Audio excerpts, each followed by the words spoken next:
Did I tell you that Anne? Are we live? I think we're live. Yeah, we are live. All right, Mr. President. Did I tell you that Anne, the lady from Wait, the start Friendsgiving? Start over. What? Oh.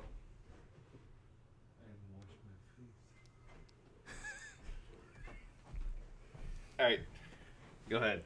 Well, there goes the first minute. Good thing it's not actually film. Did I tell you that Anne, the lady from Friendsgiving, she followed our Instagram page for about 5 minutes and then unfollowed us?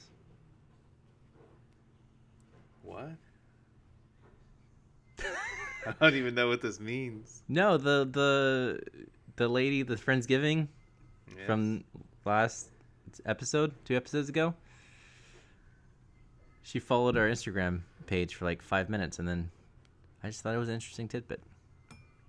Well, I don't know. I'm not savvy enough to know what that hints at because he operates the Instagram page. Except for all the memes you find offensive. That's Alex's doing. Yeah, right. I'm sure. I've logged on there before and been like, my name's attached to these. We've gotten some flack for a few of them. There was a meme that I have posted. nothing to do with the online Instagram. Alex is all over it, but I posted a meme about how having a kid is not a personality, like for boring women. Oh. A few people with kids. Now, that to be fair, there are some interesting women that have children that like that meme because they know what I'm talking about. Right. There's always, But I'm just saying she's still thinking of me, even though she's married. Well, I mean, the people you've been with in the past, I'm sure it would be interesting to catch up on them and hopefully wish So, them well. Anne, please follow our Instagram page. He's like, We're know good you're out people. there. We're good people. Yeah. No, I just thought that was interesting. So shout out to Anne. I don't know. I've been thinking about people I've dated a lot in the past little bit. There was I was thinking of this young lady named Molly that I dated back in 2010, I want to say. So I was like 20. And she worked at the same place that I worked at. And we decided to go on a first date and all this stuff. And it was like, great, cool. And we went to this place called Mama's Pizza off of Camp Bowie. I think it's still there. And so I show up. I'm wearing like a jacket or whatever. She shows up in a full formal gown. Like goes all the way to the floor. Like what you would go to in a prom. Wow. Yeah. Now, I've never been to Mama's Pizza, but I assume. Fine Italian eating right there. No, there's like kids all over the Yeah. place and people were in shorts and stuff. And was this a lunch or evening It thing? was lunch. Oh. So it was. Even back then, I was just so. I was embarrassed to be there, which doesn't make any. I mean, sure, whatever.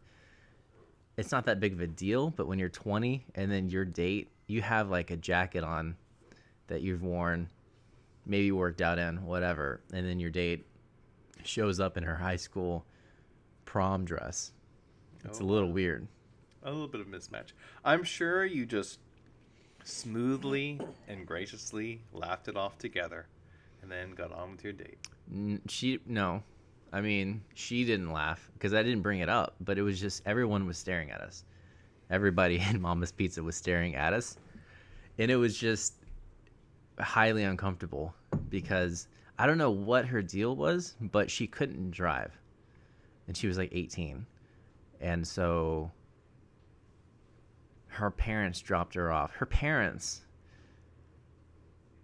That's bad parenting, man. When your parents drop you off at Mama's Pizza and they let you wear a formal gown.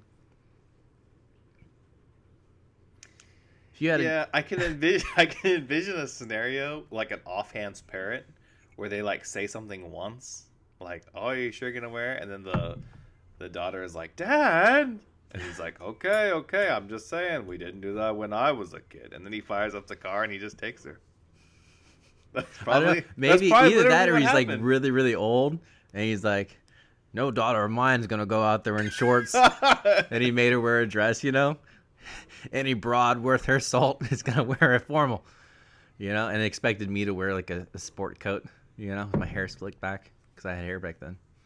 I mean, it ended up to be a good date. I think we went to Central Market, and then her family was like super well off, so they went to a country club. They were like associated with a country club, and I didn't even really know what a country club was back then because that's just not our The background. scene you grew up in. Yeah, and so I mean it was all good. I mean we ended up like making out in the golf course. We went in like a little sand trap and like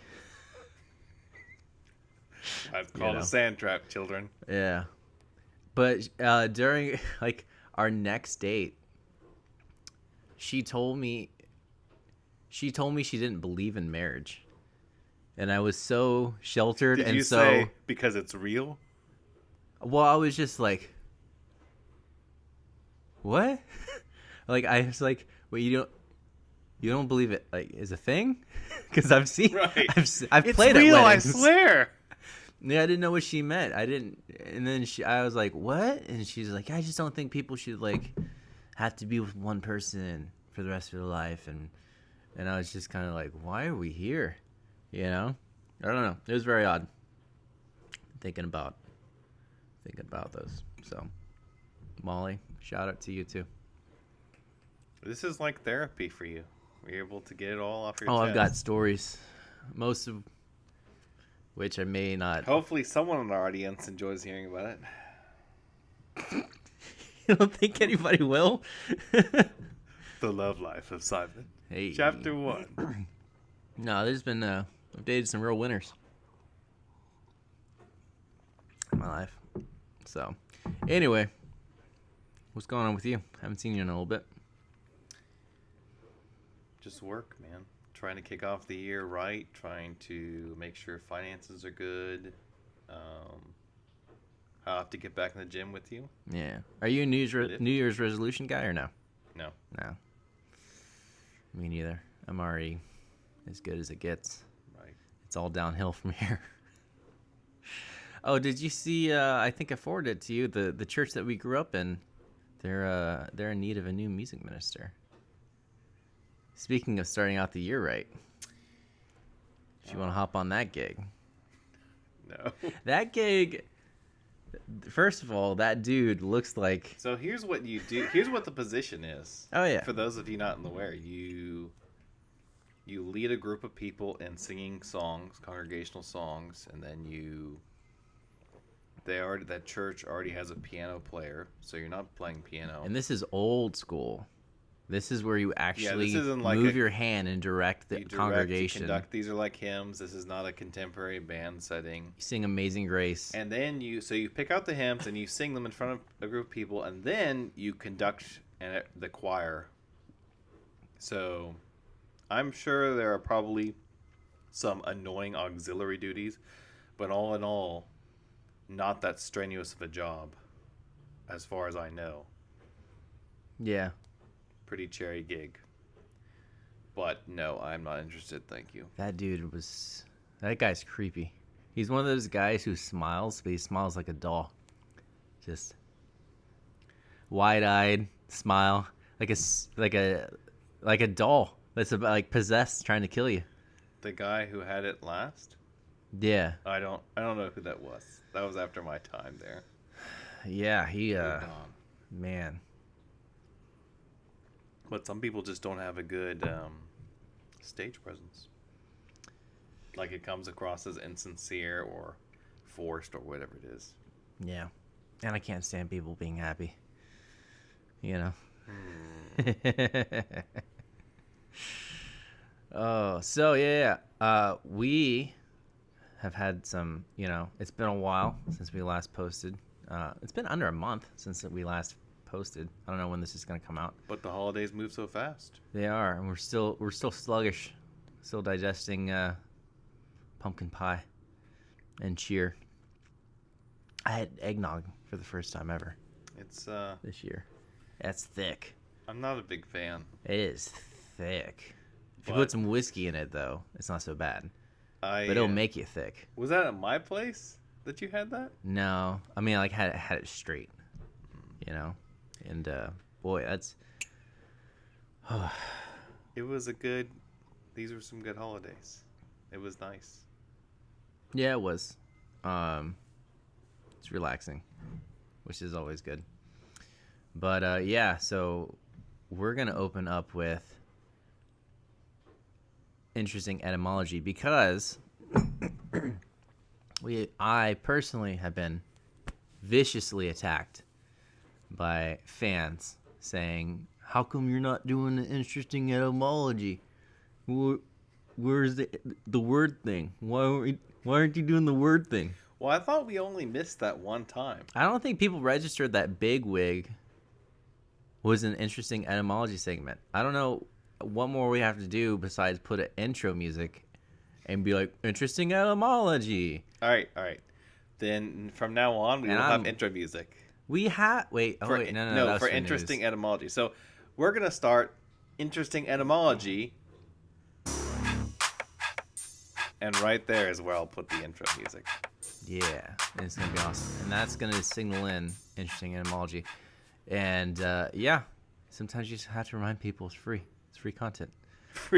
You're getting what you paid for, folks. This is really an excuse. Like I told everyone at the beginning, this is just an excuse to meet up and hang with. This my is brother. therapy for me. Yeah, that's I why can talk about my exes. That's why I agreed to do this. Wow. I can drink coffee. All right. Well, let's talk about mythology, the stories passed down from olden days by a variety of cultures. Okay. Myth served several functions in societies. One of the functions it served was to explain natural phenomena. So why do volcanoes erupt? Well, there's an angry fire god underneath. Why is there a rainbow over the sky? Well, it's a bridge to Valhalla, or it's because, no one's going to flood the earth ever again, thank God, etc. It explains natural phenomena. But another reason myth exists was to encourage cultural values or to reinforce cultural values. So there was a cultural value in the ancient world that the Greeks called xenia, Xenia. And xenia was the idea of hospitality, that you were supposed to entertain strangers because you might be entertaining an angel unawares.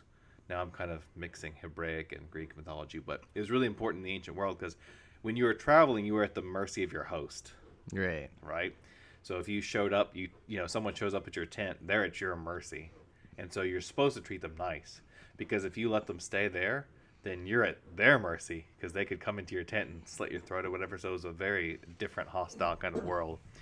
So they wanted as much as they could to encourage this kind of idea that you do not mess with people who stay in your property and then, move out the next day. And at the same time, they will not mess with you. This is a good thing. Let's all encourage this. Xenia, hospitality. Can I add something to that? Yes. Did you know in the early days of the gangsters in New York, you were not allowed to kill anybody in their house? Did not know that. Yeah. But so if you went to anytime they were in the house, they could walk around, hang out with their family, anything like that. Yeah. So you see like the the old gangster movies. code. Yeah. This is not, xenia is not our word for today, but it kind of sets the stage. So hospitality. Oh. Yeah, it's not our word. Okay, yeah. One of the stories the Greeks had about xenia was a time, one of their myths detailed a time when the gods and the humans still walked around. It was early on in the dawn of time, etc., etc. Well, the gods had dealings with this guy, Tantalus, who had, I know you know this one. Oh, it's a good one. Tantalus was apparently a very bad, rude, crude dude, and he would steal things from the gods, and he tricked the gods into eating something that was not supposed to be eaten, and they were Ooh, like, yeah, it was bad too. he was like, oh, and this kind of ties back to another theme, the hubris. Humans doing something humans are not supposed to be doing. And Tantalus just thought it would be so funny to trick the gods, and I'm going to play a little prank on them and steal things from them, the nectar and the golden dog and all that jazz. So the gods, of course, as they always do, found out, and they said, okay, let's play, bro. I see what we're doing here. So the gods took Tantalus and they stuck him in the middle of a river. He was waist deep in a river. And there he was forever. And Tantalus started getting thirsty.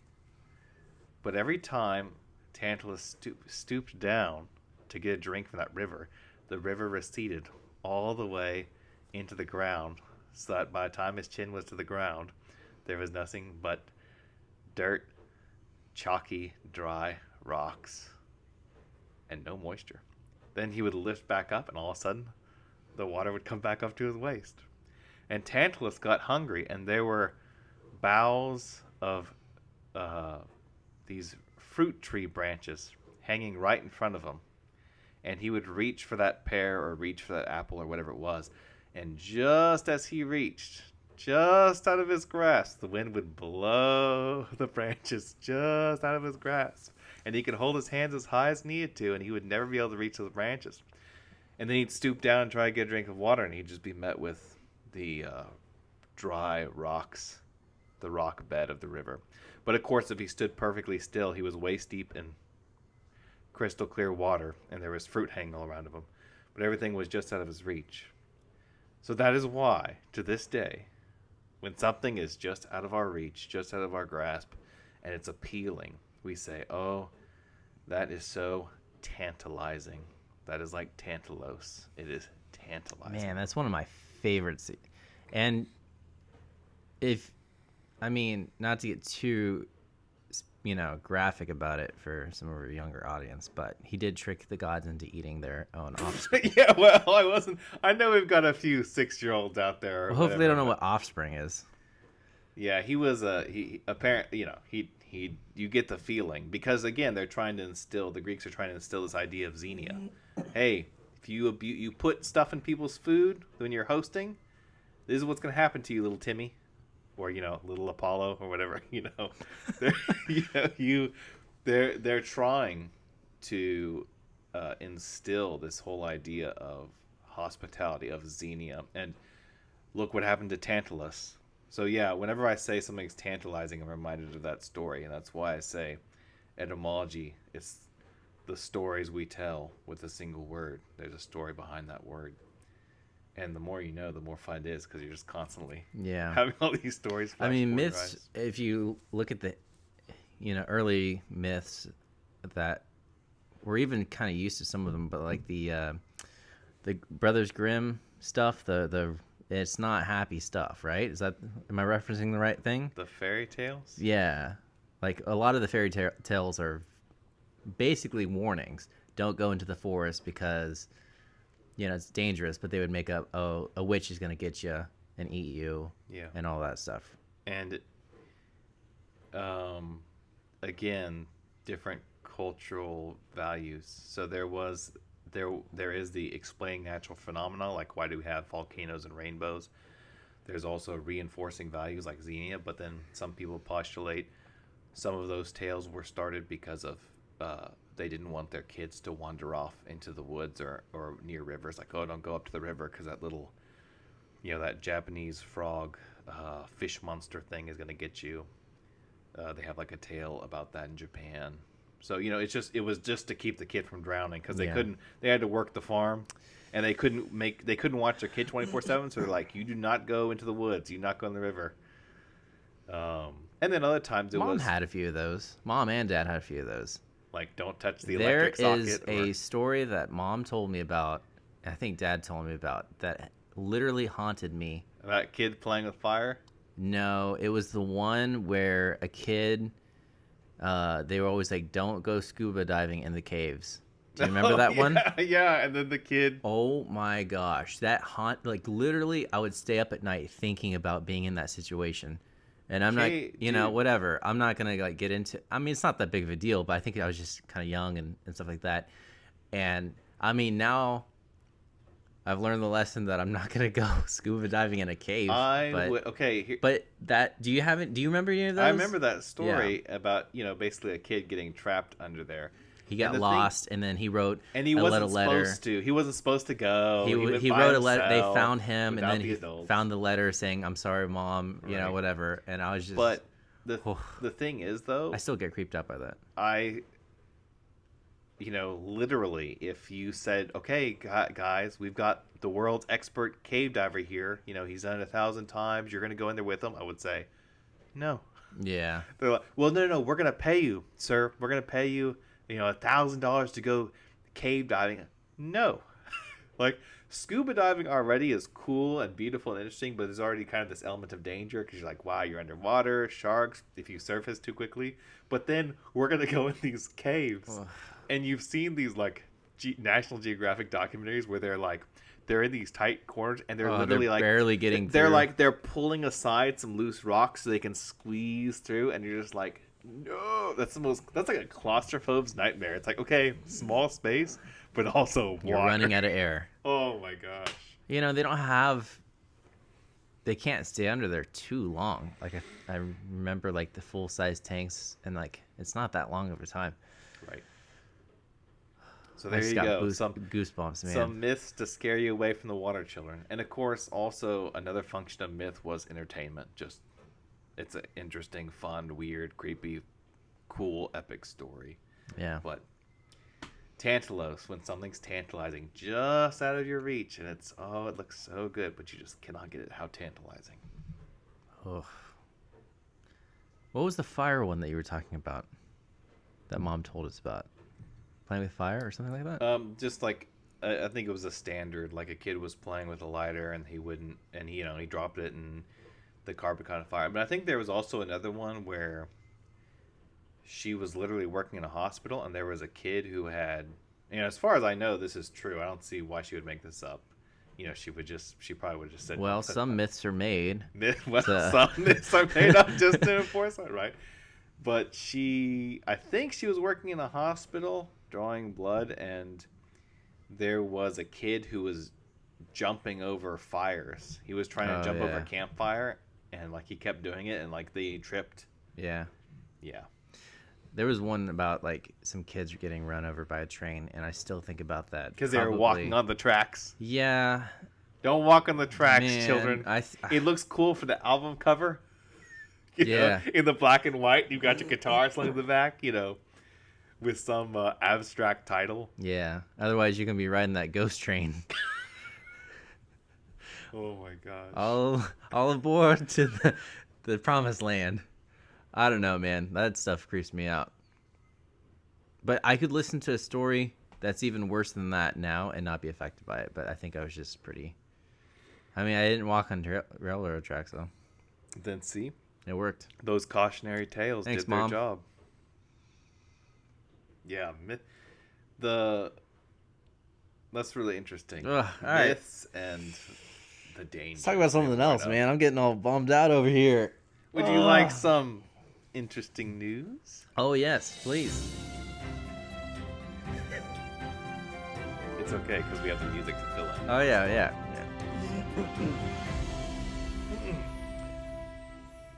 I like hanging out with you, man. Oh, thanks, It's dude. fun. Likewise. I would just like to say, if you got kids, if you got a sibling out there, you're gonna have them around with you the rest of your life. You might as well try and get along with them and have some fun. Hopefully, instead of argue unless all the they time. scuba dive in caves. Unless they go scuba diving in caves. Is that spelunking? No, because that's just regular caves. Oh my gosh! All right. It's more like bloop kings. This is a water sound effect. Okay. In recent news, kiwi pizza labeled unholy abomination, but some people can't wait to try it. Once again, fruit on pizza is dividing the internet. The age-old pineapple argument is known to all but a new kiwi pizza. which one Reddit user found at a Danish pizzeria. Oh, Danish pizzeria, no wonder. Yeah. Has taken the debate to a whole new level. I'm sorry, I'm trying to enunciate here. I'm really working on my pronunciation. It's gone downhill. Yet another reason why I decided to do this with you. Practice. Described as an unholy abomination, the large, thin crust pizza has a traditional tomato sauce and cheese base with several slices of kiwi spread out on the top. One angry user said, are we filming? Yeah. One angry user said, these are all comments on the social media, I believe. I find it hard to believe there are freaks out there who would even do this. What a bleepin' sick world we live in. Let me see. Oh, that's even worse. I know what kiwi looks like, and I know what pizza looks like, but that's an even worse picture than I thought. We'll put the picture on screen for those of you who are I watching. mean, you don't have to say that every time. We can just do that.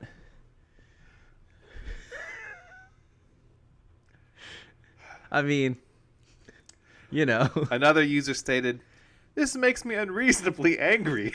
I can accept pineapple. I'm not a fan, but I can understand the appeal. What even is this?" Beep. Some people just like to watch the world burn. A third wrote, "This is wrong on so many levels, I've lost count." But there were larger concerns for some people, and many were worried this new take on the Italian staple would open the floodgates for more peculiar pizza creations. They fearfully wrote, Next, they'll want to put papaya on their pizza. They'll call it papayazi. I don't know. Papayazi. The idea of kiwi on a pizza didn't disgust everyone, though. Some commented that they were willing to try the unusual combination and argued with naysayers in the comments. One adventurous user said, I don't know. I mean, this particular pizza looks bad, but I kind of want to try the combo.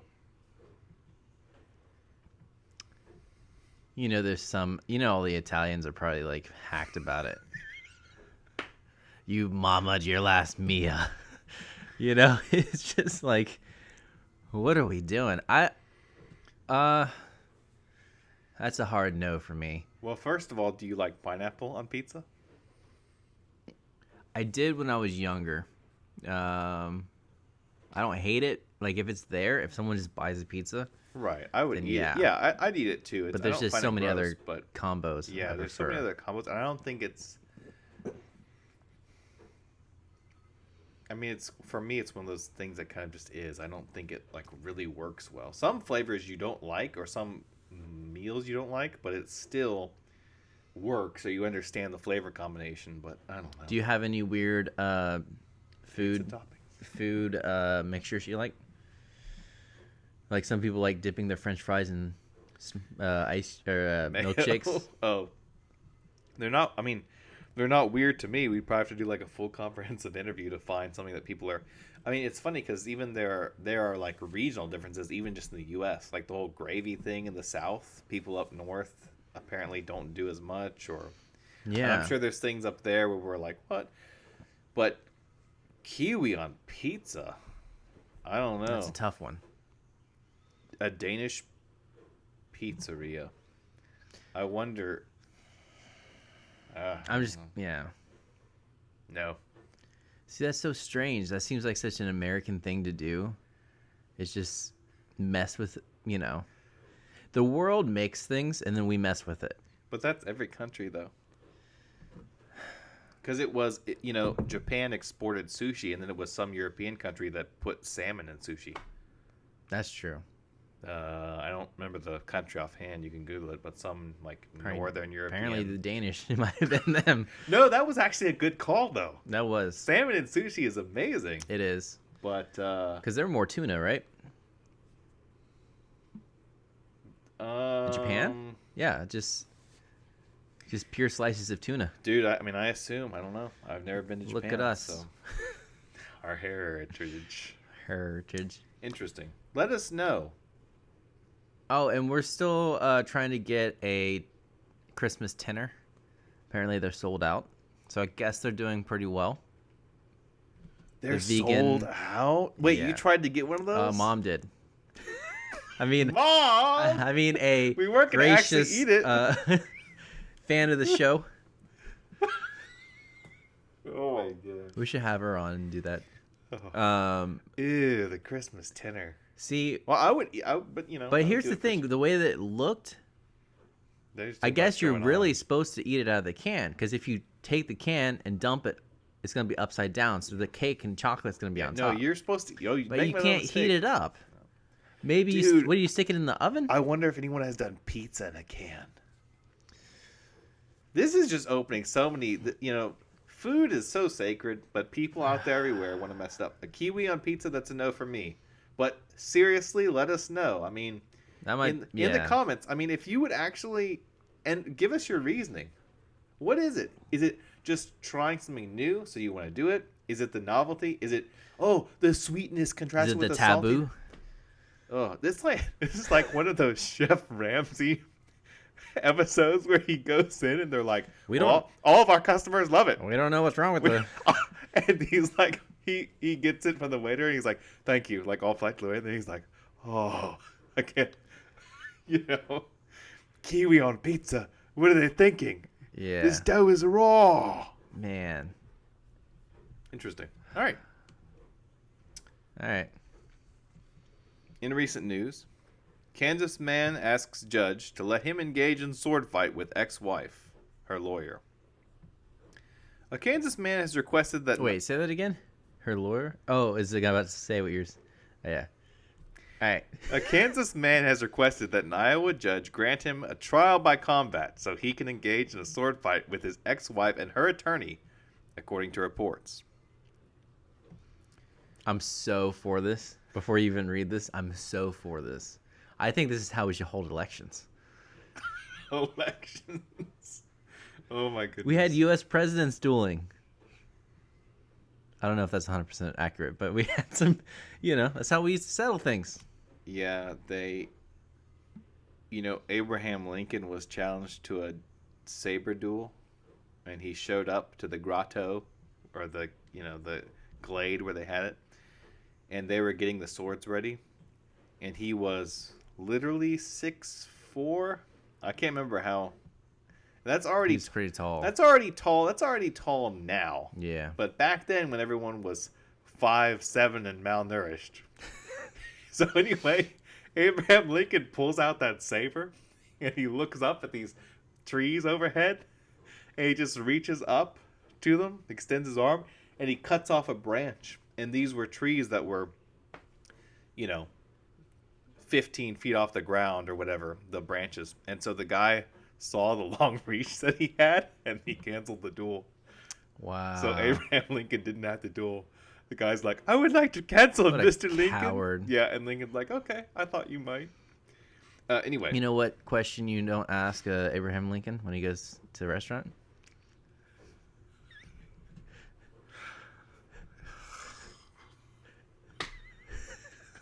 I'm afraid to ask. Table or booth? You are so bad. Uh, All right.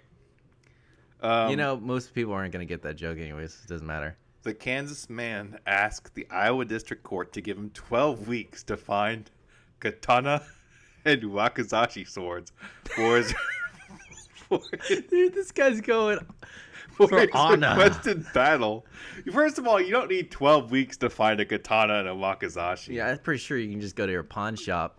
They'll be like, Well, you want it to be. Well, here's the thing. Once does he want someone to make it? Like, Well, here's the thing. Once they're not wall hangers. I mean, think about if you were actually gonna depend your life on a piece of equipment. yeah. You want to make sure that puppy's gonna hold. So Oh, yeah. I get that, but you don't need 12 weeks. That might be how long it takes to make one. The thousandfold of the iron. This used to be. This is hilarious for us now, but this used to be as common. Standard practice. This used to be as common as eating dinner.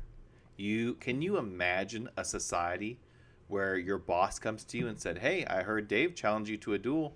So when are you gonna take care of that?" Yeah. We were a better society for it. I don't think so, but That's the America to me.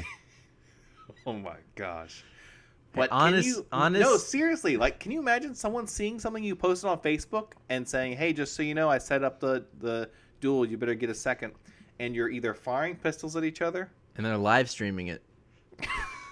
or you're hacking at each other with pieces of metal. And this was multiple countries across Everyone was doing thousands it. of years. Everyone was doing it. I don't know. I Dude. think Well, there's pros and cons. what are the pros?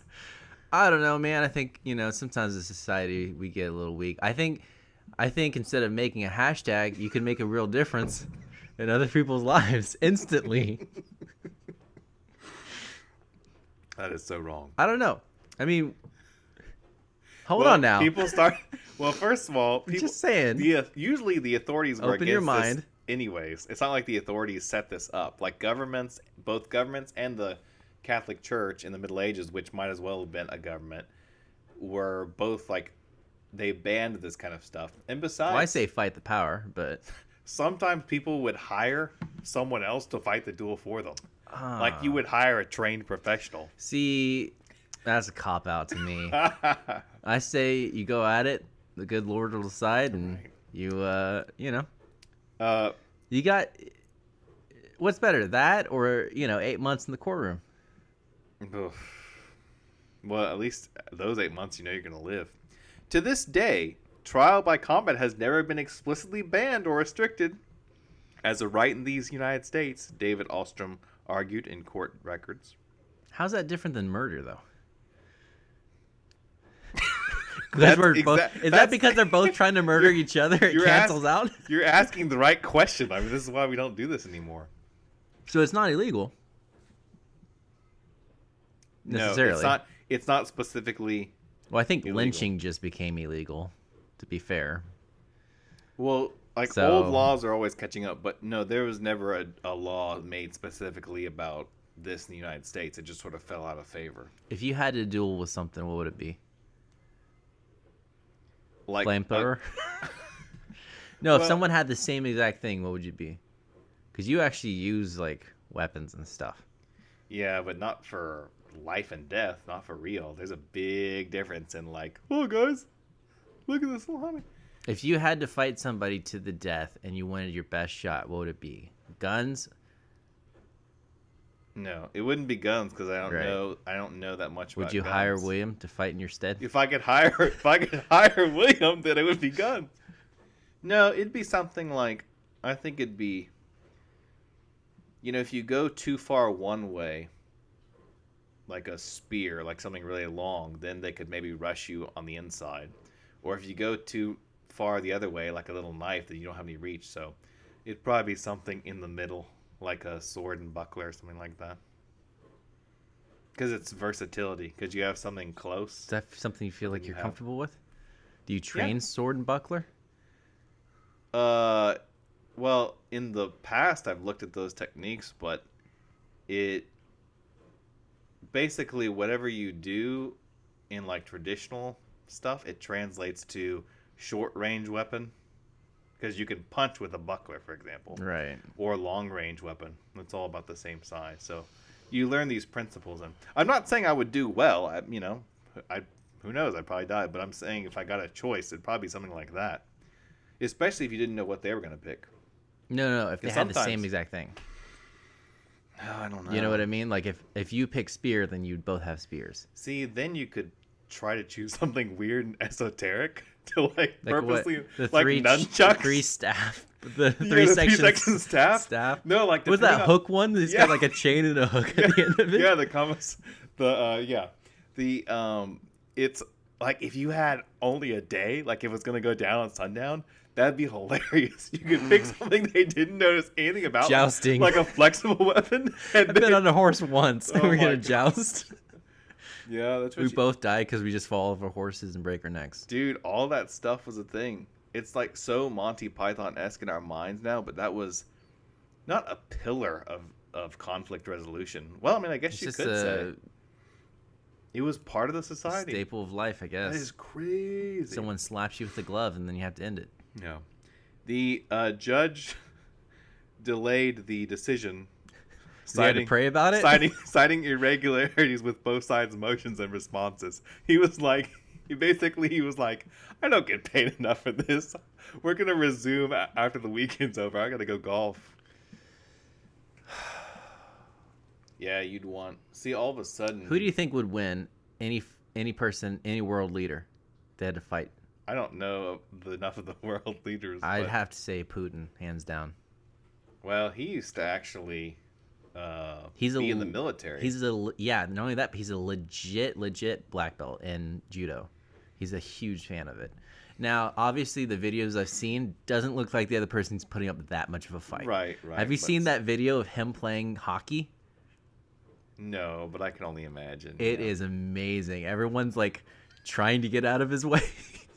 You could tell that like if someone bumped him, there'd be like a red dot on their jersey right away. It's hilarious. You should look it up sometime. Putin playing hockey at some kind of expedition. He also trips on like a rug. Yeah, I can't think of. I mean, other than like game shows where I would love that though. You have to compete against each other. Trump versus like Angela Merkel or whatever her name was, Merkel. You see him and her like sumo wrestling or a 1 in 1,024th chance of winning. And you could bet instead of vote.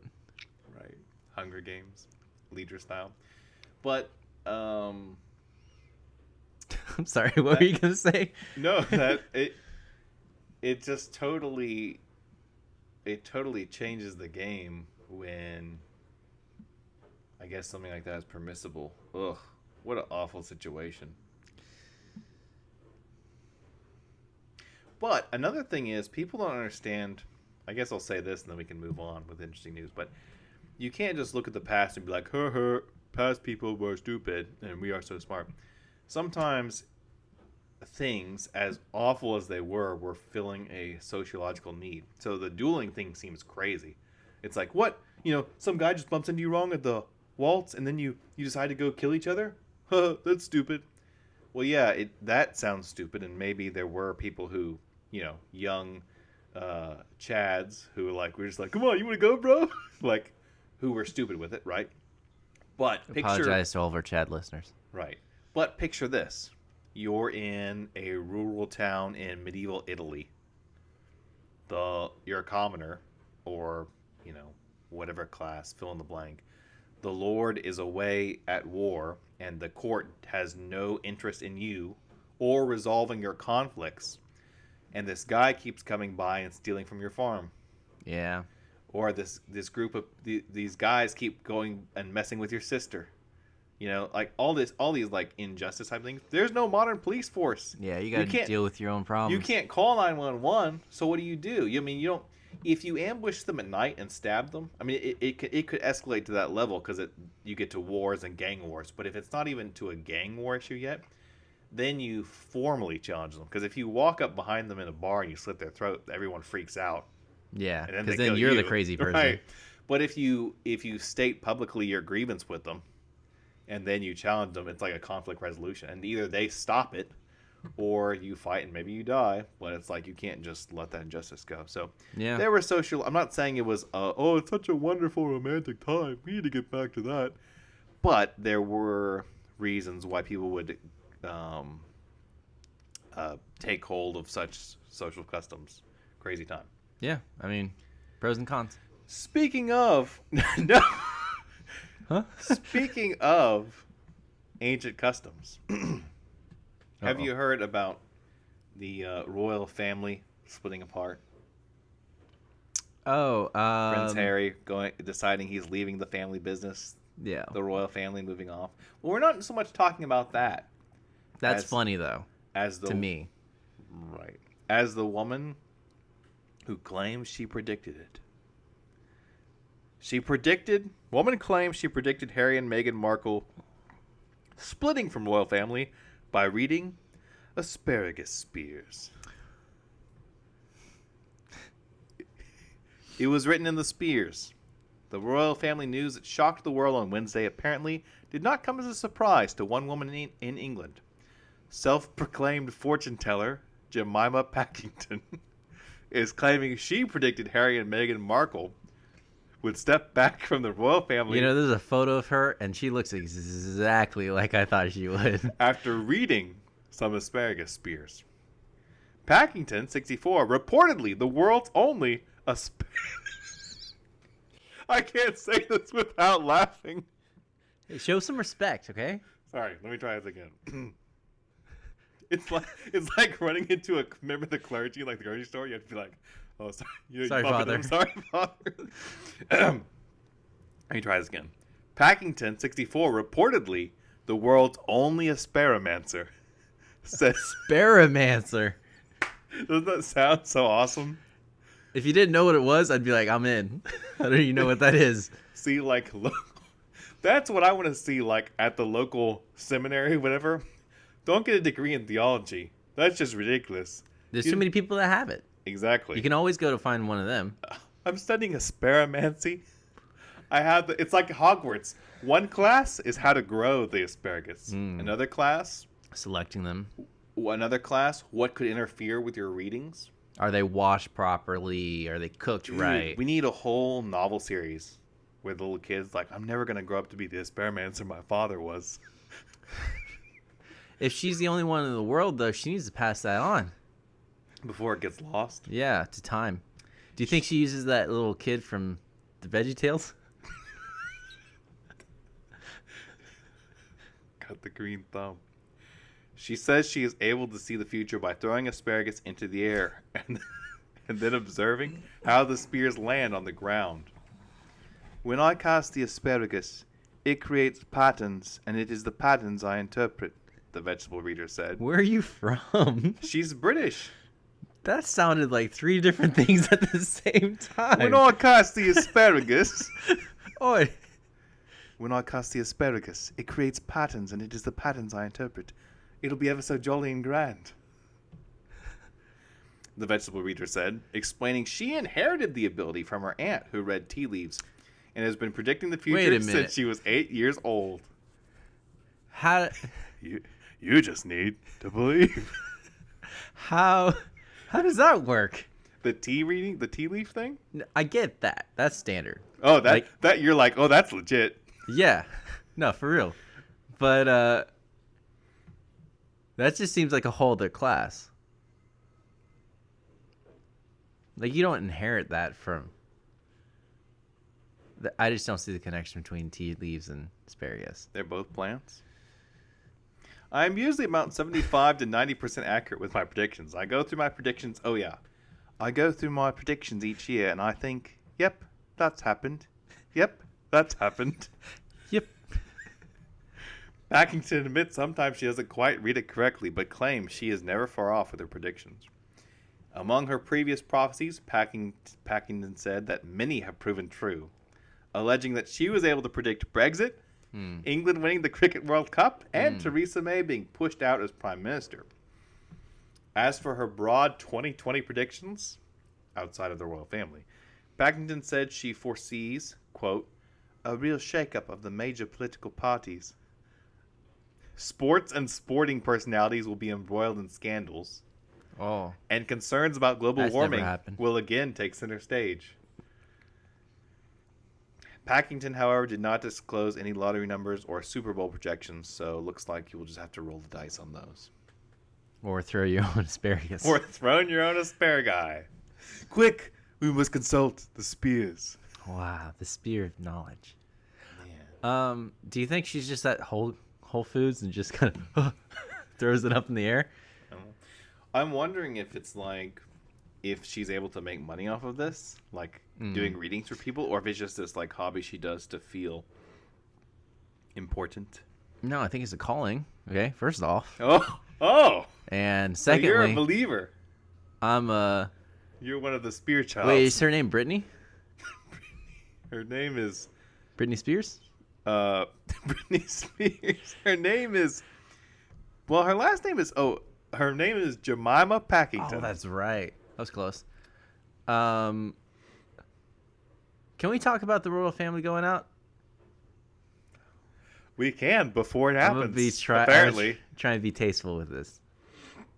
You know, because long live the queen. But How do you Yes. how do you how do you think the black English people felt to have for the first time ever a black person in the royal family, and then a year later they actually leave? Wait, what? Right? He's married to that lady who's black. I didn't know that. I know nothing about. Really? Yeah, I don't follow politics overseas. Yeah, so Well, I don't even follow Prince politics whoever here. married, she's really pretty too. This black lady, or maybe she's half black or whatever. And then a year into it, they're like, we finally got into the royal family. They're like, nah, actually, I'm good. And she is so pretty. So they had someone, Finally, they to had to represent. represent power and then to the people, and then it only lasted for a year. yeah, They're like, or oh, however long it's been. No, I don't know anything about this. So we're gonna have to wait another couple thousand years until. I know there are a lot of people upset who are like, look, you. Some people are just fine with it, but I know that some people are upset because they're like, look, we as taxpayers are still giving them money, but they're just gonna move over to Canada and do their own thing. Wait, they're gonna still give them money? Like, I believe they're still gonna get money from the royal Well, they're family. still rich anyways, right? I mean, Yeah. even if the people didn't, which is a bizarre thing to me anyway, but you could still be like, call up the old mom and be like, hey, we need some of your riches.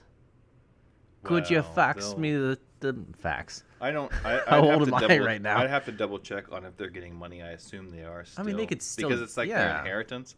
But yeah, they would. They can could. wire them money. Well, and they just could make whatever company they want.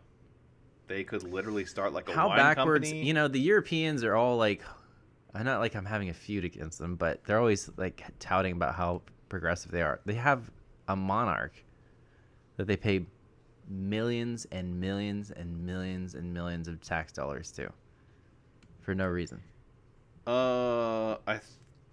Okay, could be wrong, but I think it's more complicated than that. No. No. Don't Google it. I'm right.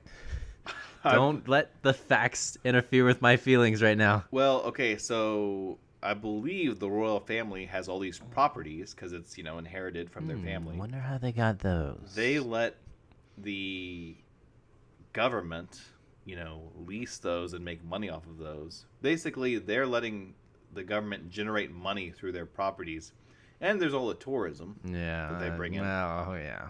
It's a scam. It's a scam. I don't know enough to have an opinion on whether royal family yay or royal family I boo. do. This is America. Really? You know what? How much do you know about all that? I know I love my freedom. I know that George Washington on Christmas Day he wasn't rowing, but he had a bunch of other guys rowing the boats so they could assassinate some people on Christmas Day. We don't need any of that monarchy. I say malarkey to the monarchy.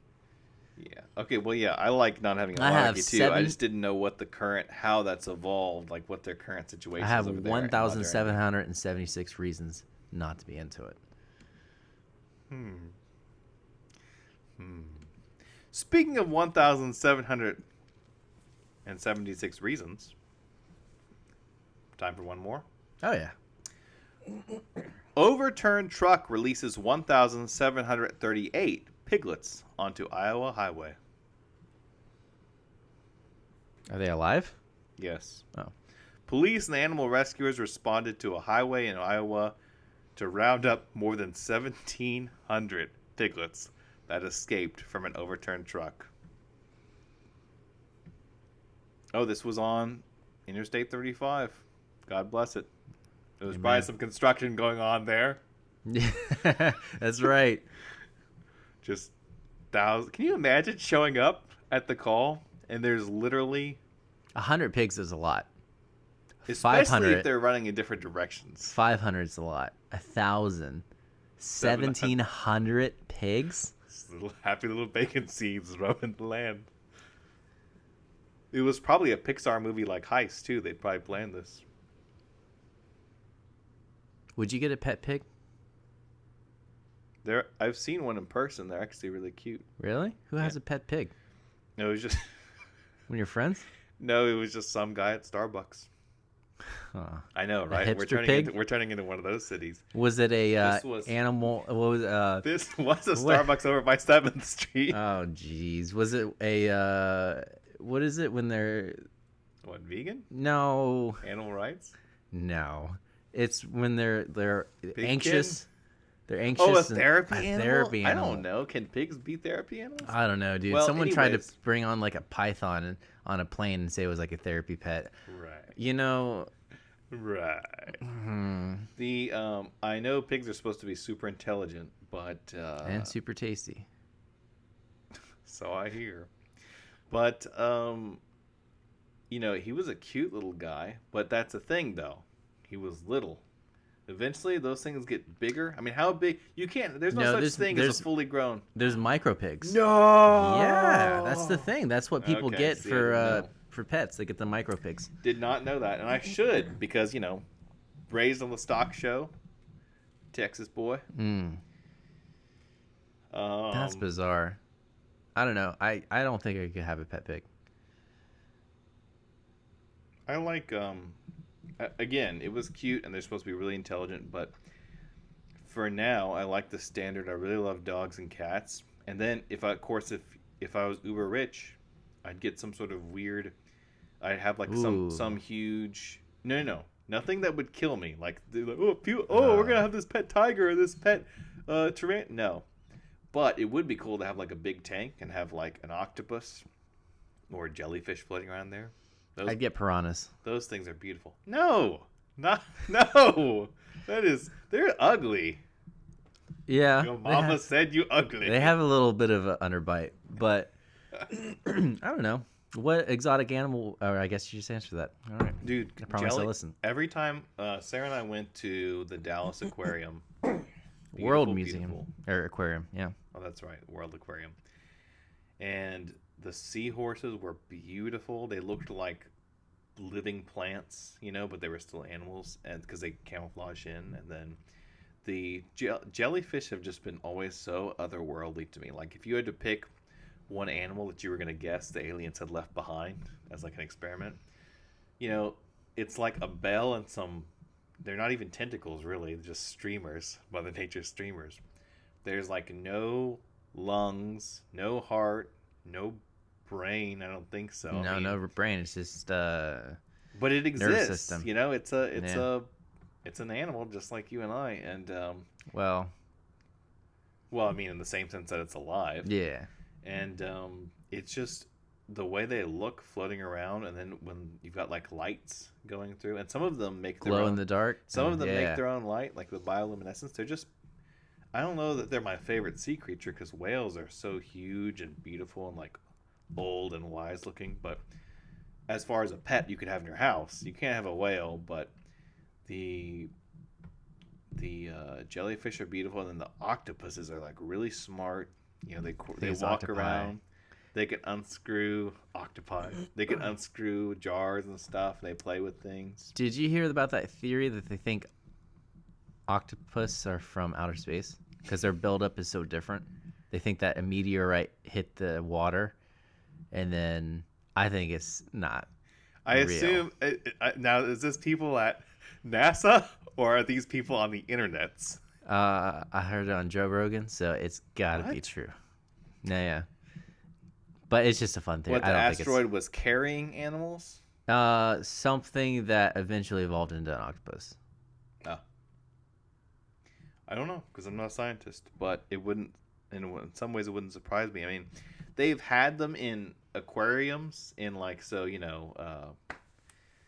they've had them like walk out, like crawl out of their tanks at night and crawl into other tanks and eat the fish and then Crawl back. dude, that is like horror movie material. Whether you're a human, you want to rewrite the story, or whether you're a fish and you're just You swimming just in your own slowly see tank it. and all of a sudden you see something crawling towards your tank. Oh my gosh. Yeah, those things are like the small holes they can fit through. Yes, that's Dude. insane. They're just They can the change colors.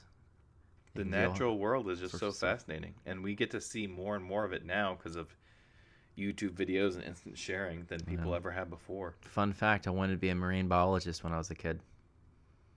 Couldn't spell marine or biologist, so Maybe in the next life. I'll come back as an octopi. Yeah, Wow. Well, that's some interesting news. Interesting news. it was. Yeah. All right.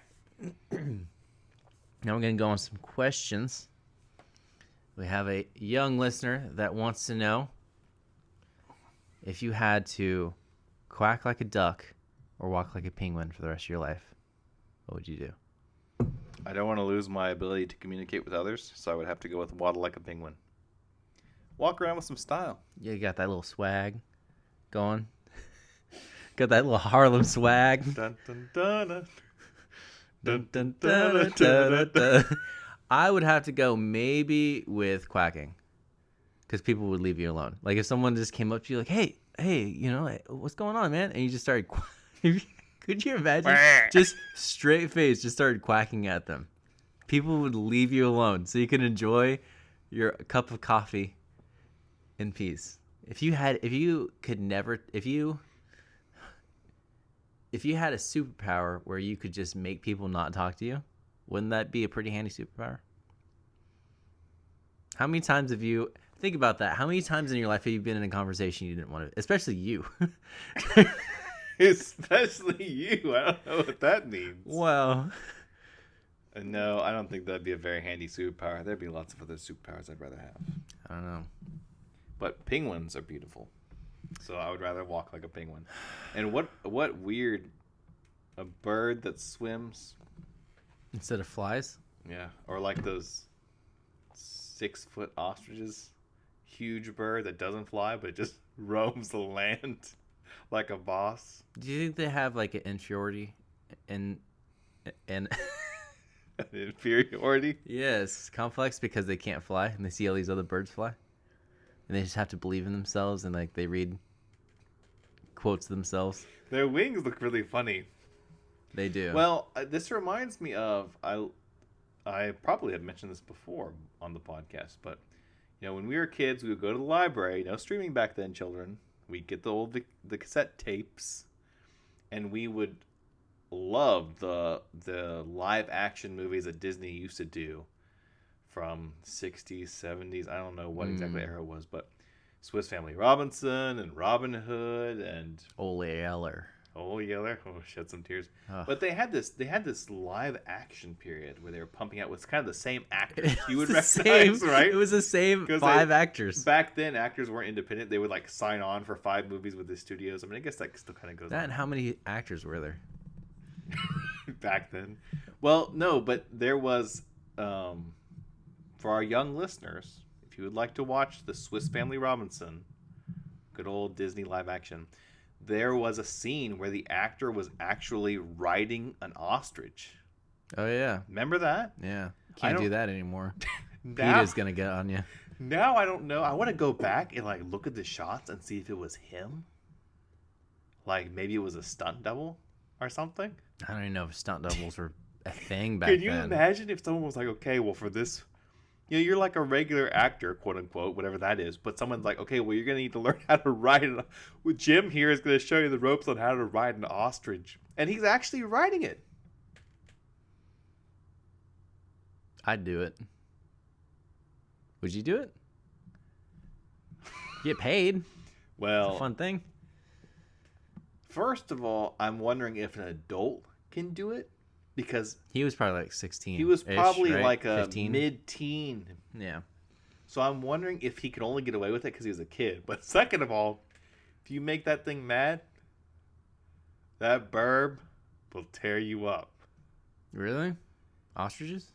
Yes. I don't know. Yes. It's Birds are Hank- kind of the jerks of the animal kingdom that- anyway. that's like a, you know, oh, a 90-pound little cougar. You know, what's the worst it can do? Or like, oh, a 135-pound kangaroo. But those things are just They're hopping just around. built They're differently. lean muscle. You gotta remember, their muscles are twice as long. Oh yeah. Did you hear about that guy who got attacked by a mountain lion when he was jogging in California? This happened like a year ago. The dude choked it out with a rear naked choke. Wow. Learn your jujitsu. Jiu-jitsu. He knew he knew how killed to it. choke. I good enough to kill a mountain lion. And Better than I can do. He was actually trained, or do you I'm know? pretty if sure he he was. Oh Yeah. my gosh. Well, I mean, mean, that is, and really, that's kind of like the most realistic. Obviously, it's not going to let you stand back and kickbox with like it. that kangaroo. Have you seen that video of that guy gosh. boxing that kangaroo? Because that kangaroo had a dog in a chokehold, and it looked like a dude in a suit, just with his chokehold on that dog. Those things are. Oh. They'll See, tear you trial up. by combat. You should be able to beat up a kangaroo. Hot pocket. Oh man. Wow, good question. Good question. All right. All right, the next question we have is, if you if you had to get something stamped on your knuckles, if you had to get a tattoo on your knuckles, what would it spell? So have you seen those people that if you put the knuckles is like love and hate or whatever? No regrets. No regrets. What would you do? You had to. There's just a guy with his little ink pen just waiting for it, and you're just like, It was already rotating. that's right. Tattoos? I love it. You can't even just answer the question. No. Tattoos, you see, the ancient Romans. Well, I was going to say they're very interesting because they used to have this connotation of like the criminal underworld. And like, oh, if you go to Japan, it still does or whatever. But now it's like you. This is literally like what boring people. Not always. Not always. All right. But in some They cases. grow a beard and they Right. get a They study tattoo? history? No, in some cases this is literally what boring people do to like they should just get I'm unique tattooed on them and that'll take care of the whole they don't have to do the whole body sleeve. Like they do it to appear like there was this guy who got villain tattooed on him, you know? And it's Okay. just like you're not I can tell you're like wanting so hard to be a bad this boy. edgy rebel. Yeah. It's like, well, you're not gonna actually go to a South American country and like be a rebel. You just want like rebel tattooed on you, you know? I don't know. I see so many different tattoos, and of course they're the ones we've all cringed at, and they're also the ones that you like. The artistry, Oh yeah. where it doesn't it looks like a master Japanese printer printed on these beautiful flowers. Koi and Yeah, and it's like it's a sleeve or it's on the back, and you're just like, whoa, like it, and there's depth, and the colors and the aesthetics all fit. It's not like, oh yeah, my friend says he'll do it for free. You know, he needs practice. So all that to say, usually when I see tattoos, I think that, sometimes they're the posers who want it for the mystique, but sometimes they're like genuinely nice people. And they get a really awesome tattoo. And it's like, man, yeah, and they love art. and it was a smart thing. It's not across their face where it's gonna impede their job opportunities, I guess, and they're still needing it. But everything falls into play. And you're just like, that looks good on you. Right. But I don't think I've ever seen a design. I'm pretty happy with my body, so I don't think I've ever seen a design where I'm like, I want to put that on me. Like, oh, that will like elevate the mystique or like my feeling of it. Oh, this will remind me. It's like, well, I can remember. I don't need a reminder.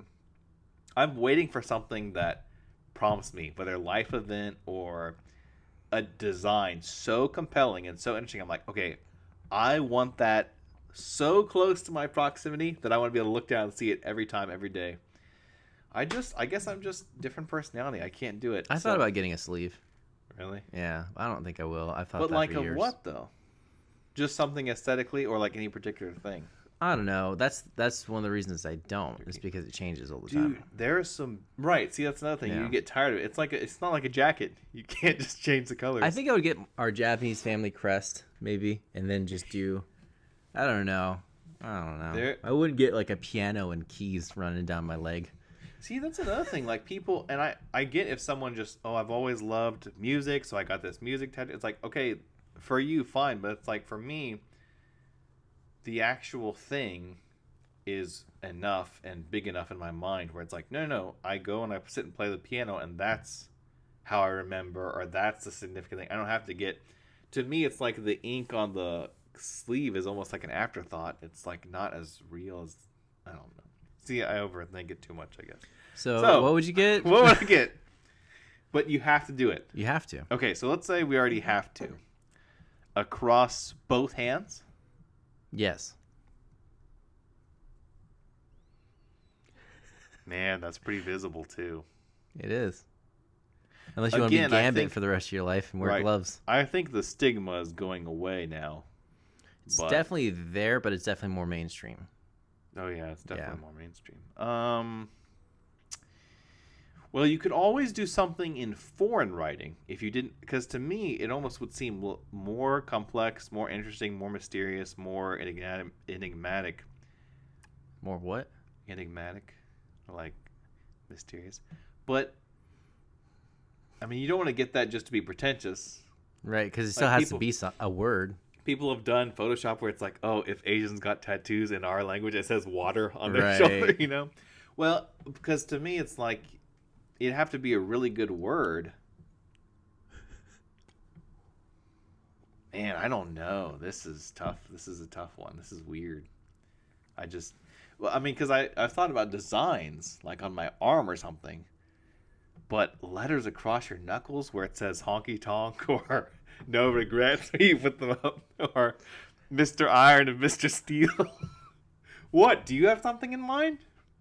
And it Well, has first to I be want to hear letters. It can't be. Yeah, it can't be a drawing. I do. I just want to hear Oh, yours first. Dude, man, I'm stumped because I can't think of anything. I that figured would this be... out in like 10 seconds, though. No Yeah. way. Okay, well, give me just a little bit because I can't think of anything that I'm like, okay, oh, I love music so much, so it's gonna be. I can't think of anything like that. And then, just general ideas. Oh, this one says grit, and this one says. It just seems too cheesy, I can't think of something beautiful, something artistic, something to where I look down and it makes me happy, or it provokes thought. I give up.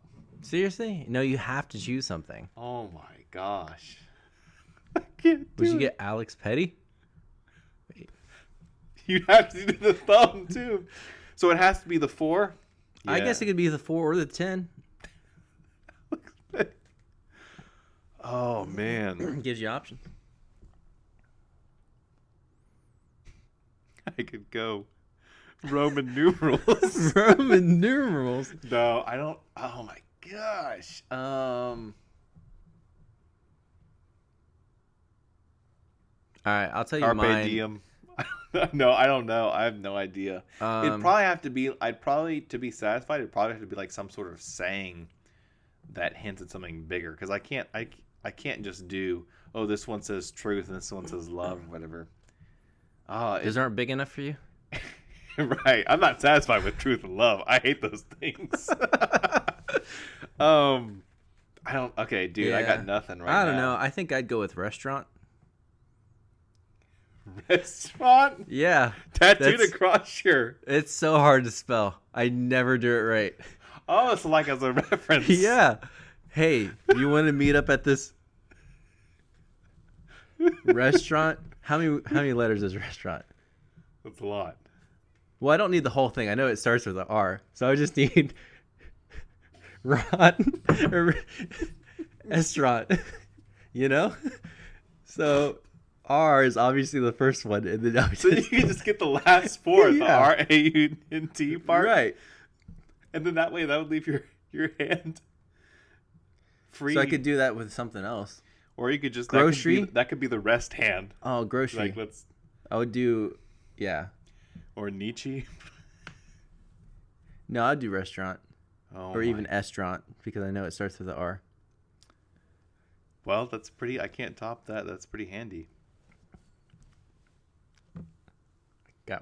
I got that. Can they be numbers? I Or does it be guess. letters. Why? For your piano? So you always You know always the know a fingering. finger number? No, I mean, because then you could do like a special date. It would just look so bad. It by itself. Here's what you'd have to do. For me, if someone was gonna for See, sure, this is a problem. When you know how to spell everything, right? then you're out of options. If someone was gonna for sure tattoo something across my knuckles, now there are probably artists out there who could make the font look awesome. Yeah. We're saying world-class Right. guy right here. I'd probably have to turn it into like a full sleeve, like have them connected on the thing, and then that'd be the only way, because that would just look weird. Excuse me. If it was just the knuckles tattooed. Man, I'm at a loss. That one has me stumped. I figured that one out in 10 seconds. Restaurant. Restaurant, because I don't need an R. I know it starts with an R. Take and give. I don't know. All right, the last one. And it bothers me that I cannot come up with a good answer for that, too. It's just such a... I don't know. I thought you would have done like chapters in a book that, like, I don't know. John 3:16 or something. I don't know. But like, all right. Austin 3:16. So, all right. Well, all right. I thought that was a pretty easy question. But what would y'all? I'll be tossing and turning. What suggestions do y'all have for Alex's? His hands? I think I don't know. Iron and steel. Dang. All right. The next question was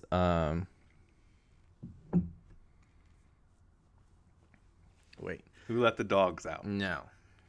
The next question is if you this one I don't know who this was anonymous, but or was it? Well, it was. Because I said so. If every time you burped, Well, I thought these were like, I thought people were gonna send in like, and relationship advice, career. See, this is what happens when you leave it up to the public. The internet has spoken. Thank you, internets. If every time you burped, you were randomly teleported. Which one would you rather have? I'm already messing this up. If you burped, you're randomly teleported to a different location anywhere in the world. Or every time you farted, you randomly went 20 years in the future or in the past. So let me just make sure I said that right. Every time you burp. This is so stupid. No, well, way to, encourage the viewers. Yeah, way to insult our fans.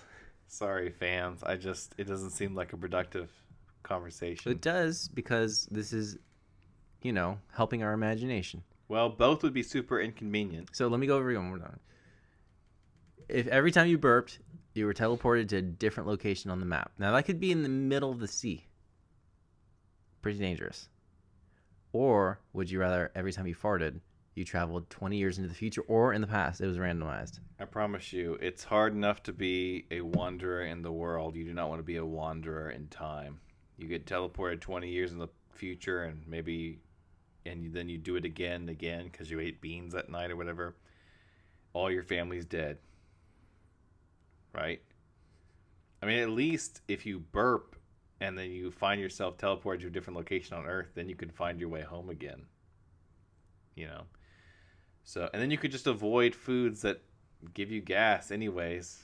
But yeah, it would have to be the location. Change location. You don't want to change times. That's too easy. I'm right. Yeah, I think you are right. Mm-hmm. All right, now I'm just It's the best word you've ever said. The other one was way easier than this one. Yeah, you're right. You can hold a burp in pretty easily. And you could just fart in your sleep. So I think, yeah, what I would do is I would create an Instagram, or I'd be signed by the Travel Channel, and I would like live stream it. All right, everyone, I just drank a bottle of soda. I'm really excited about this. Busy lifting drinks. And we're going to see, I'm going to do my first burp right now and to see where we land. And I would make it into like this show where I'd get paid a lot. Finding Simon or something like that. The first team that finds you. Yeah. The man. And what I would do is I would always carry soda with me. So that way if like I teleported and I was in the middle of the jungle or in the middle of like the ocean, I would just drink as much as I can real fast and then try and burp before I drown. If you had that kind of a unique ability, that you would just be captured by an evil genius who would want to harness the powers. What? How would that help an evil genius? They would find some way to Oh, they would capitalize on that. extract They would the find some teleporting. way. They would either drain your blood to find the secret, or they would, just attach a bunch of stuff to you so that it took, so they could control you or like teleport stuff. Or No. I think Charles Xavier would be like, "Hello, my name is Charles." You would get I'd be an X-Men. I'd be on the team. I had the most useless power. Whenever people started fighting, I would just burp intentionally just to get out of there. I'd be like next to Nightcrawler, he's like teleporting into battle, and I'm just like in Cambodia. Really important to the team. Oh.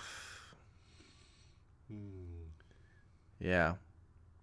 Well, thank you, audience, for your thought-provoking questions. Yeah, I like how we got like keep them coming. A thing about, someone knowing if like that person's the right one for them. And then we get this next one is like burping and teleporting. Yeah. The tattoo one is That's a tough one. That's a tough one. That is a tough one. Restaurant. How many syllables does that have? Depends on where you're at. See? If you burp and you end up in Azel, then it's restaurant. Then it's 3. It's like how athlete has 3 syllables. That's amazing. They, yeah. Have you ever been to Azel? Did you ever, deliver ice cream up there? I'll bet you I did. Where is it? So I haven't gone. You know that church by the lake that I used to play for like 6 years? If you keep going down Jacksboro Highway, then it's that way. Yeah, I believe I have. Once you start getting out of the Metroplex, right? Like Abilene and Azel and like Hazlitt and all these other things. Plano, like whatever the extremities of Dallas and Fort Worth. The edge of the earth. As far as I'm concerned. Where the water's just pouring off the edge. Yeah, they all kind of blend together. Do you know there's a grand wizard that lives up in Azel? Still? And I'm not meaning like Are you joking me? Not the kind of wizardry like you throw up asparagus and can tell the future. Yeah, apparently. Well. That was such a unique experience playing for the church by the lake. And there's a reason I'm calling it that. It was just such a magical adventure. There was this guy named Woody that played piano. He was a church pianist since he was, 7. And so by the time I got to the church by the lake, he's already been a church pianist for like 60 years. Wasn't he the guy who didn't like you? He didn't like me. No. Infringed on your territory. One time. Infringed on his territory? Yeah, one time. How good was he? He knew a lot of hymns, and he could play them pretty well.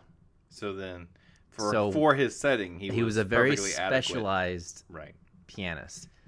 He wasn't the best reader. He wasn't, anything that had weird rhythms he couldn't really get, but he was a unique individual, and I kind of felt bad for him because he was a pianist from a different time that was kind of being held back, or he wasn't progressing with it, and the style of music that he was really into was dying right before his age in his own time. Which was Southern Gospel, but more so hymns. Oh, well, which you could argue died a long time ago. Well, I mean, I'm a jazz pianist, all right? So, And most pianists are playing songs from the 1800s. Right. But Yeah, his name was Woody. I think his real name was Woodrow. Wood something. Wardrobe, I don't know. which But you either find another place that caters to what you want to do, yeah. or because if you're into making pottery by hand, you can complain that no one likes that and everyone just goes to Walmart, or you can open your own Right. handmade pottery place, or go to, I mean, there are ways to, or even just sell it online. You don't have to be out in the public, but there are ways to like wallow, and then there are ways to find that niche. Yeah. One time one time I played a special for the service, and he said my piano playing sounded like a constipated goose. Oh, creative insult. But he just didn't like how good you were.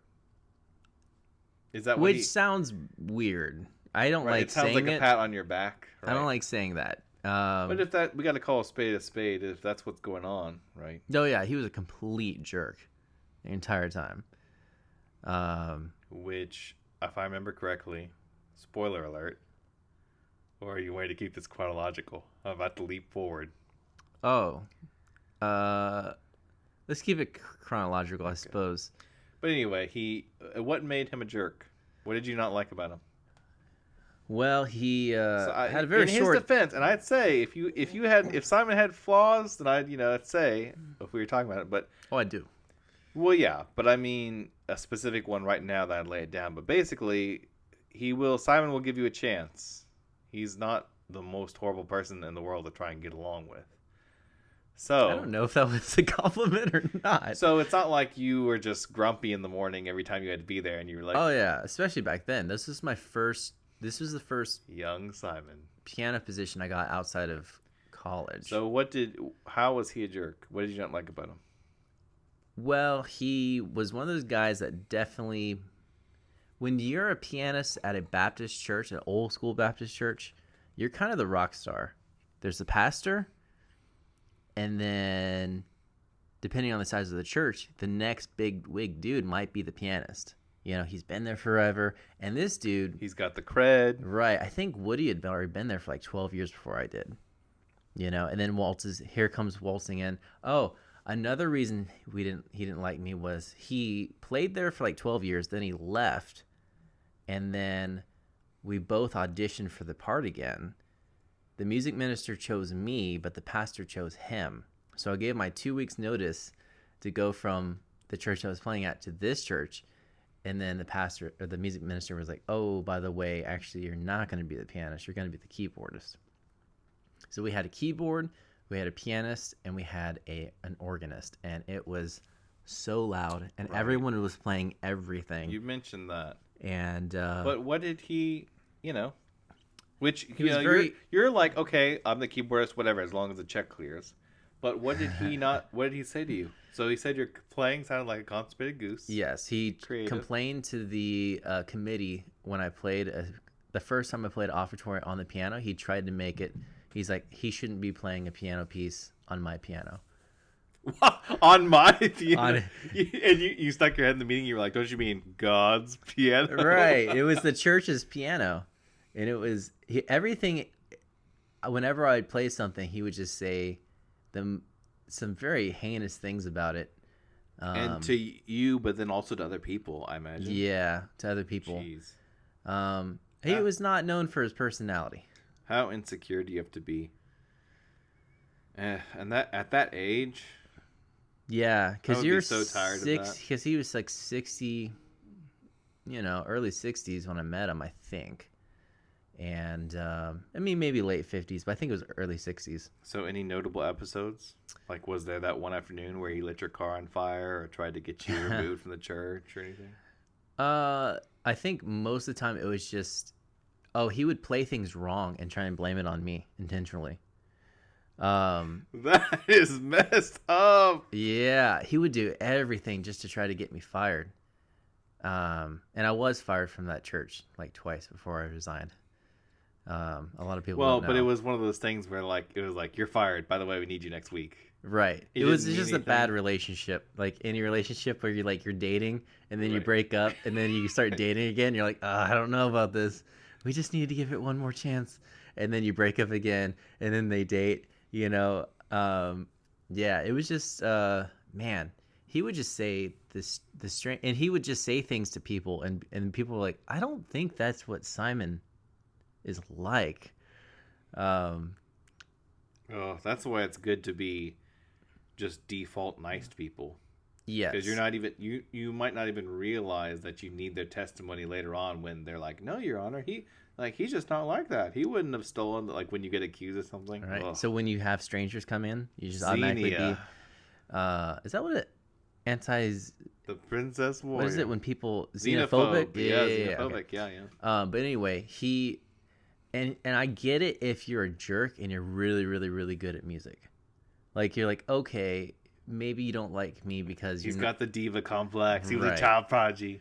Well, that's maybe it was harder because he saw how good you were instead of, that was his coping mechanism. There was a which- song we had. Oh, I'm sorry. Go ahead. Well, I was just gonna say, as kind of like the counterpart, there was the elderly lady organist. Yes, Well, Beverly, Yeah, and she didn't feel threatened. sweetest lady. She was sweet to you. She was like, "Oh, you just sound so nice when you play." She probably knew mostly hymns, but it's kind of like it's like the same character, Right. been at a church forever, and instead of creating more stress in her mind over you, she was just like, "Welcome to the family," basically. From what you've Yeah. told me of her. So And she actually tried to learn the new styles of music, and he wouldn't. The music minister would give him music, and he would literally throw it away. He would literally throw it away when he wasn't looking. And it's just like, what are you doing? You're acting like you can't get fired from this position. One time we had a song in the key of B. I remember this. We had a music minister he was supposed to be an interim music minister. That's a whole other story. And yeah. Simon's Oh sitting. man, there's this dude named David, not the David that's currently there, but because there's been two different David. This is like classic music education story. Simon's sitting there. They're in the auditorium to rehearse. Yeah, well, to set this up, this was another crazy old pianist. He was more of a pianist than he was a director. He was a pianist for some famous quartet, Southern Gospel thing, and he couldn't read music, which is already like, for traditional service. I don't care if you can't read music right. and you're doing praise and worship. That's kind of a different deal, and you can play guitar or whatever. But he was leading choirs and trying to do choir parts and couldn't read music. So already you're like, and then it's like he just loved to show off. Like he would give himself all these different like solo opportunities. One time he was playing on the piano and he held out like this trill and he saw himself on the big screens and he pointed up to himself on the big screens like, look how amazing I am. Yikes. And Mrs. Beverly would just almost fell out of her seat. She couldn't believe it. Someone would do that. It was just at the most church. insane thing. Right. He would be directing and he was trying to speed it up. And to his credit, I mean, Woody wasn't speeding it up. And literally when he was singing it, in between the words, he went, speed it up. And then he started singing again in the microphone during the service. This dude was definitely some kind of crazy. He was definitely bipolar or definitely something. But we were in a rehearsal. My favorite story of this classic music education. And we were This whole time I've just been like, get to the story. Yeah, and so we were doing some kind of rehearsal for one of the services, and we were like, "What key is this in?" And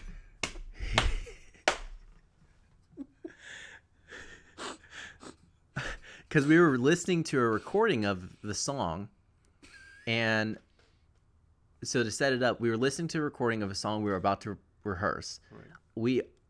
I had the music in front of me. He had the music in front of me, but Woody didn't have the music. So the pianist was the only one who didn't have music in front of him. Was he the one who asked? Yeah, and Woody was like, "Hey, I don't have music in front of me. What key are we doing this song in?" And so we're listening to the recording, and the music minister has the music in front of him, and he's like, can you pause the recording? I'm gonna go check. Guy goes, what keys is it? And he goes, let me go check. And then he runs off. And while he's running, he heard the last note of the song. He goes, and he's running down the hallways, and he just runs past us. He just runs past us into his office, and he gets to the piano. He's like, da da da da da da da, and he runs back. He goes, it's the key of A flat. And Beverly and I are like, what just happened? You've got the paper music and running, and then you just a sec. It's like literally in my mind, since I never met this person, I have like a vision of Homer. Like, hold on, guys. Like running through the hallways. Yeah, and it was like no telling if to find the note on the piano in his. And there's no telling if the recording's the same key as the music that we have. But just him be like, "Can you pause that?" And then runs past the piano, past the keyboard that's right there, and just runs into his office. And at first I'm like, what is going on? Like, why would he need to? I didn't understand why he was doing that. And I hear in his office, da, da, da, da, da, da, da. Oh, it was so funny. So at one point he fired everybody because he's like, I'm a pianist. I can just do the service and I'll lead and I'll conduct it. That dude was. It was so. But there was an issue there. You said, like, yeah, but it was probably fun. Mentally. You know, that's how like messed up I was. I guess I don't know, but I just enjoyed the chaos that was happening because it was just. You can get bored at a workplace pretty easily, so you like the you never got bored with that. We would have an hour and a half rehearsal Wednesday night and an hour rehearsal Sunday morning, and still not even get halfway through the music for Sunday morning. I don't know one service, not even the Sunday night service, just the. Because it was just. I don't know what you were getting paid, but it wasn't enough. It was because he had the sound technician turn off my keyboard, so I was literally not able to play anything. So in a way, I might have been getting paid too much. So back to Woody.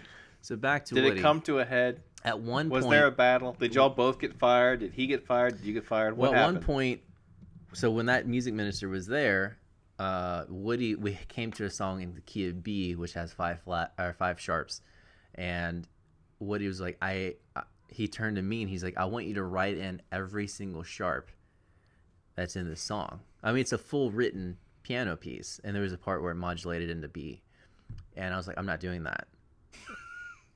Learn your scales. It's even harder to like register every single sharp than to just think in the key of B, by the way. You would think. And so no, I know. The music minister at that time was like, no, you need to do that if that's what he needs to do or you're fired.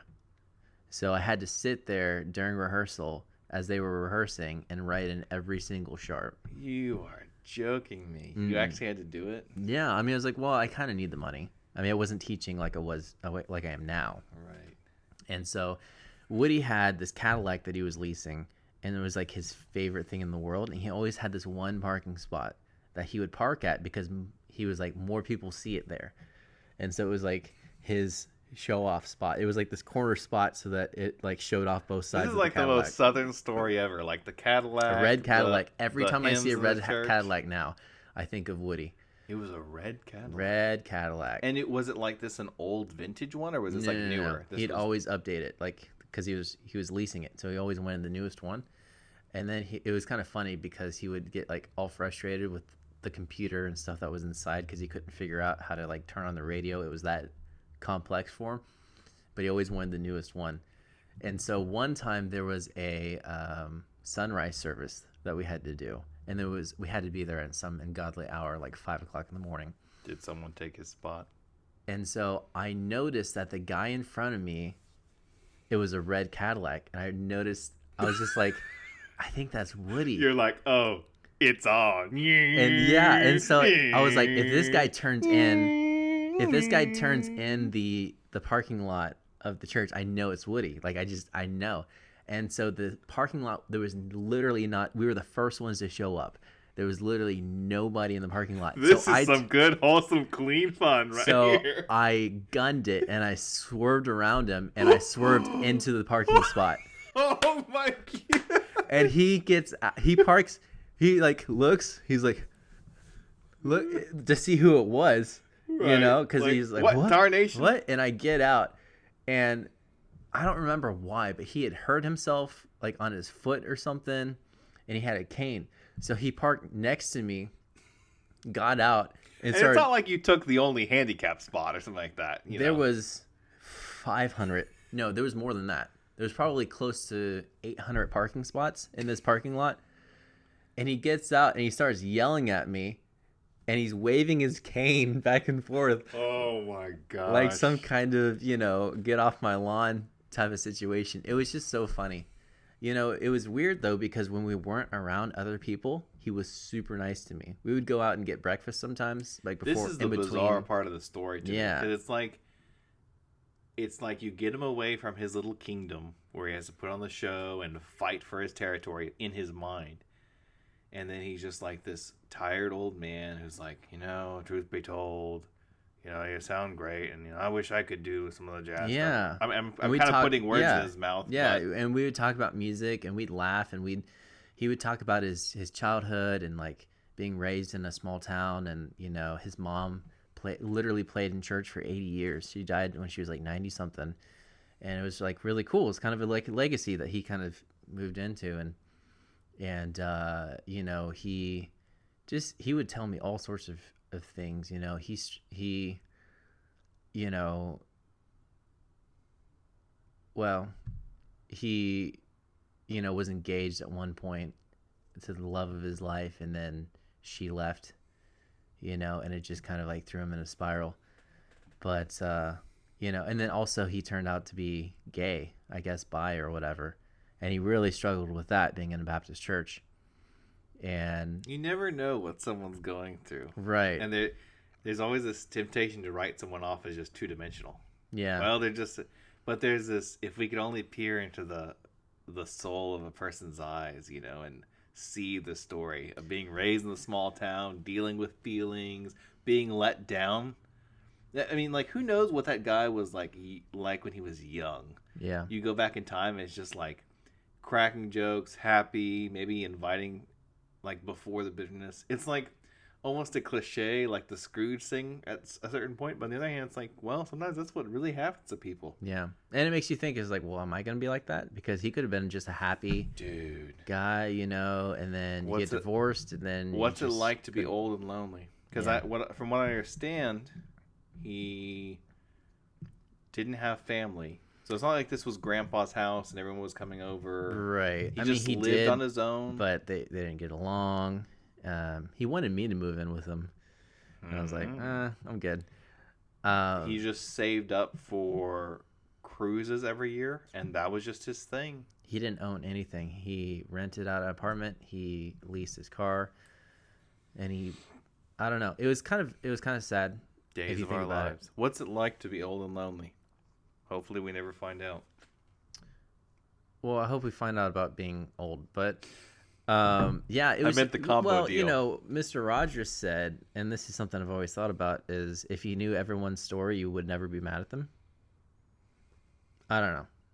There's some truth to that. I don't know if you can stick that to everybody, but yeah. And so he struggled a lot with some different things, and then ended up having a spot on his liver, and within a year he's gone. And when he found out he had a spot, he said, I knew one day I'd have to pay for this. And I was too creeped out to ask him what that was all about. No way. That's all he said? Yeah. And you couldn't tell if it was obvious, like drinking or whatever it was? I think I've told you some of the things that he struggled with, and been investigated for. So, but dude, things catching up with you. Yeah, but just him saying, I knew someday I'd have to pay for this. I was just like, dude, that's, those crucial moments where if they only have to show certain chapters of a person's life, that's one where they show where it all comes ahead. I remember being young 20s and talking with another person, young 20s, and which, I mean, aside from being a 7-year-old kid in your parents' house, that's like as young as you can be as an adult. I mean, I guess there's like teen where you're out in the workforce, but young 20s. Right. And another person in young 20s, we were talking about smoking, and the other person's like, well, when I'm in my 60s, will I really care? And I'm, 'cause I guess in their mind it seems so distant. It's like, yeah, in some ways 40 years is a long time, but it's just like the present moment. Once you get to that present moment, you will care. Yeah, it's that moment is just as real as it is Oh. in this moment. We just haven't experienced it yet. Yeah. Which is, But I don't know if that's a stupid thing to say, if that's like so he so yeah, he passed away, man. And that last year, I guess, he was tough. he got fired from the church, or let go, however you want to say it, and then found out he had this thing, and then just passed away, man. It was just a weird thing, like, and even after he knew he was dying and after he was fired, he still like bad talked lied about things. He lied about a lot of things. Nothing changed. It wasn't that moment where it's like, I hope you get a chance to live like you were dying. Yeah, I don't know that song. You don't know that song? I don't think so. Not the way you. Skydiving. Oh, well. Rocky Mountain climbing. Sorry, but the way you sang it, it's like. Well, I was halfway between talking, halfway singing "Spare the People," but yeah. So it was just weird. Like, that was his legacy. Was he still caused trouble? He still causes trouble. one of the most not icky feelings, but and maybe not even unsatisfying. It's kind of actually hard to name. But sometimes there's a feeling, because when a story is designed by someone, oh, this is The Hobbit, and they go and they get the treasure. I mean, when a story is designed by someone, there is, not always, but usually, there's a arc, there's an ending, maybe a satisfying one, maybe not, etc. But one of the most real life things is when you observe an event or a person. Maybe someone has his whole life and you only get to touch a little bit because your lives only intersected for a few years. He was born way earlier, but you observe and you're not even sure what to make of it. Not like it confuses you, but you just observe and it just happens and you're just like, it's not, there's not one big and central inspiring message where it's like, oh, she always walked to the blood bank and then that way, you know what I mean? There's no central thing you pull from it. You just observe and then you're just like, it's just happened. Wow, what was that all about? And you think about it every once in a while, and then again, there's no central theme, there's no big push or inspiring main element to push you to a certain action. It's just this thing where you're just like, huh. Yeah. I mean, it really showed me who I want to be. I guess. When just consistently every day, or when you get to that certain age, or especially when I get to that age. But, there's a lot of lessons that you can derive out of anything, I suppose, even if you're kind of borderline superimposing those things. But for that in particular, it's like, hey, value your family, at least the parts that you have, and try and be nice to people. And, I would hope that if I knew I was, not going to make it, that I would leave a good legacy, which none of us are going to make it. So it's like, do something about it now. Siri, remind me in 30 years. We'll be entering our 60s. Sounds like a long ways away. Some ways it is, other ways. Dang, son. Yeah. That's the bout of Woody. And which it kind R.I.P. I've also heard that people were like, after you told me afterwards that he died, and people were like, my gosh, he was just too pure. He was just too pure for this world, and God just needed another choir master to. And Simon called him out, and he was like, "You don't get to live a jerk and then be remembered as a saint. That's not how it works." Right? You live by the sword, you die by the sword, baby. He's like, I'm not gonna actively try and go around bad mouthing him, but at the same time, it's like, come on, I'm not gonna pretend. Yeah, but you just have to be honest about it. And all this stuff I said about him is stuff I've said to him.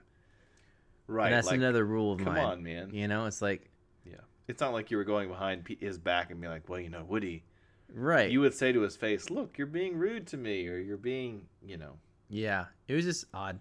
He would always remind me that he almost had a doctorate in music. So did he get his? So he got degrees. He had his master's in choir conducting, you know, Man. and he still couldn't figure out where a coda was. I don't know how many times I've explained to him a DS al coda. Okay, go back to the sign, and then when you find the second time to coda, you go to the coda, and it just drove me nuts. He would remind me almost all the time that he almost had his doctorate. And so one time I told him when he did that, I was like, I almost became a Navy SEAL. And he's like, goodness, what? I was like, I almost became a Navy SEAL. And he's like, you were this close to I was signing that close. And he's like, and once I told him that, like, I'd never been in this military, I'd never even like been to a recruitment thing. He's like, well, you weren't a SEAL. I was like, no, you don't have a doctorate in music. I was like, but dude, and I would always remind him of that. I was like, I'm as much of a SEAL as you are a doctor in music. So you can tell in, maybe with some people it would take me longer. I don't know, but you know, you can just tell a few minutes conversing with someone. Oh my God, this guy is so cool.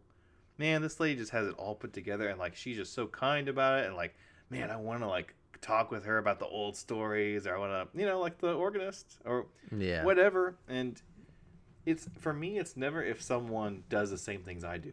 Oh, they like history too, or oh man, oh good, you know, he's a composer or whatever. It's literally just, is this person a nice human being? And then it doesn't even matter if they're into like taffy making. Yeah, you could like stay up all night talking about like, oh man, you know, and then I went to Germany and that for the taffy making conviction, and you're just like, get him another round. This is great. Yeah, it's that human connection to where it's like, oh no, oh, and by the way, they happen to be this vocation, right? Or, oh, and by the way, they happen to be, you know, 10 years old or 90 years old. It's like, it doesn't matter, because it's like, this is a fun person or a kind person or someone who's not actively trying to sabotage my career, my reputation, and whatever. Yeah, that's why I would tell the kids at that church too. They would always be like, oh, you're really cool, even though like you're older.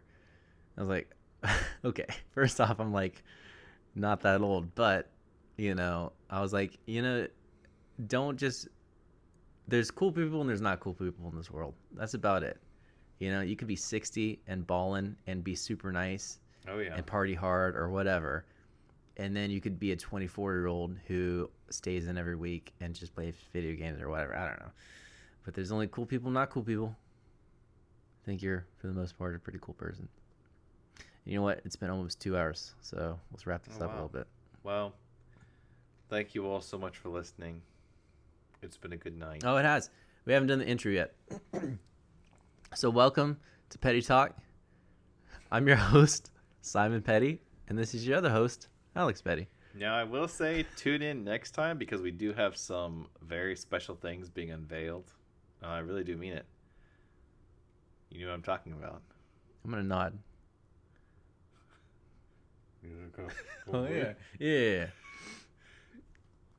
Yeah, we do. Yes, we do. I'm Several really things, maybe. Yeah. I might have some other things, too, in the works. I'm really excited about them. It's going to be really cool. Yeah, and you people who are like, hey, how come you're not putting out a podcast every week? This is, we're both pretty busy people. I mean, yesterday I taught 11 students in a row, and then That's a lot, worked out, man. and then went to a gig in Dallas. So I was literally busy from 9 o'clock in the morning until about 11 at night. And I want to, if y'all are listening and, you know, you enjoy, then that's awesome. And I want to give you y'all some good feels. And, you know, we'll just try our best to balance life and work and interactions and family with this too. Yeah. But it's fun. It is. Thank you all for If listening. you don't like it, it would get your not money be, back. If someone makes a podcast and no one's there to listen, would it still be a podcast? I don't think so. So thank you to the viewers and listeners. Yes, this one's dedicated to Woody. R.I.P. Wow. Holla. Play that organ up there. You played the organ? Not well. Don't do it, Woody. The organ's so unforgiving. All right. Thank you, guys. We'll be back. Have a good night.